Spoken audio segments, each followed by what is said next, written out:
النهارده معانا علماء جداد من علماء المستقبل، وهنشوف هيقدموا لنا فكره جديده في ماده العلوم. اول عالم عندنا اسمك؟ عبد الرحمن محمد عبد الحليم. عبد الرحمن علي شوقي. عبد الرحمن علي محمود. يوسف عصام. محمد عماد. تمام.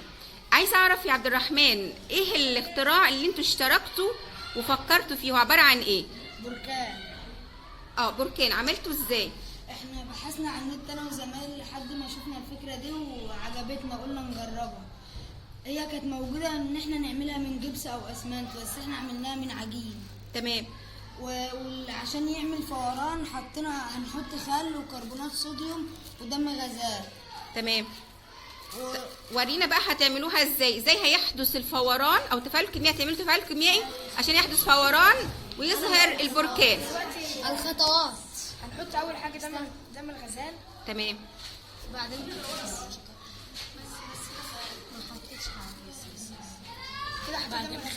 بعدين نحطوا الخل.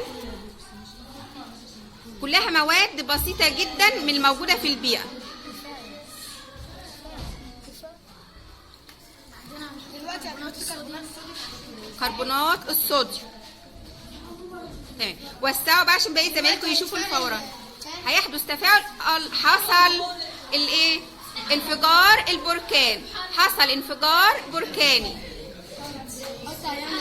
سقفة كبيرة لزمايلكم.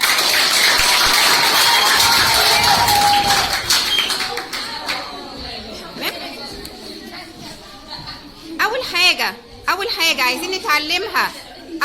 عايزين نتعلمها النهاردة من علماء المستقبل إن العمل بتاعهم كان عمل جماعي. أول مرة دلوقتي السنة دي يجيلنا عمل جماعي. الأعمال اللي قبل كده كانت أعمال فردية. إحنا لازم نتعود ويبقى عندنا ثقافة العمل الجماعي عشان نقدم أحلى اختراع عندنا. طيب، أي أسئلة من الطلبة لزمايلكم؟ هي عبد الله. ما الادوات التي توضع ليجعل البركان يفور؟ انتوا استعملتوا ادوات ايه؟ دم غزال، كربونات صوديوم، خل طعام. طبعا دم الغزال هم حطوه بس علشان يلون يكون لون الفوران احمر. تمام. لكن الاساس اللي حصل فيه تفاعل هو كربونات الصوديوم والخل.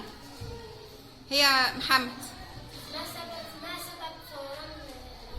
ما احنا قلنا التفاعل الكيميائي اللي حصل. خلاص. هي محمد. ما سبب تغييركم للماده التي يصنع منها البركان؟ ليه يعني بيقول لك ليه انت عملت البركان من الدقيق والميه، ما عملتوش مثلا من الاسمنت او من حاجه ناشفه؟ جينا نعملها، ما عرفناش نعمل مونه. ما عرفوش يظبطوا المونه، فهم اتصرفوا. انت لو عندك اي مشكله، احنا نتعلم من كده ايه؟ لو انت عندك اي مشكله صدفتك في حياتك، مش لازم تبقى لازم تبقى حاول تغير في الامكانيات الموجوده عندك، تغير في الادوات بحيث تحصل على افضل نتيجه. هم احسن نتيجه عملوها بالبركان لما عملوا الميه بالدقيق. بالنسبه لهم كان احسن من الاسمنت بالميه. يعني كده شكرا لعلماء المستقبل، وعايزين الحصه الجايه يكون في علماء جداد من علماء المستقبل.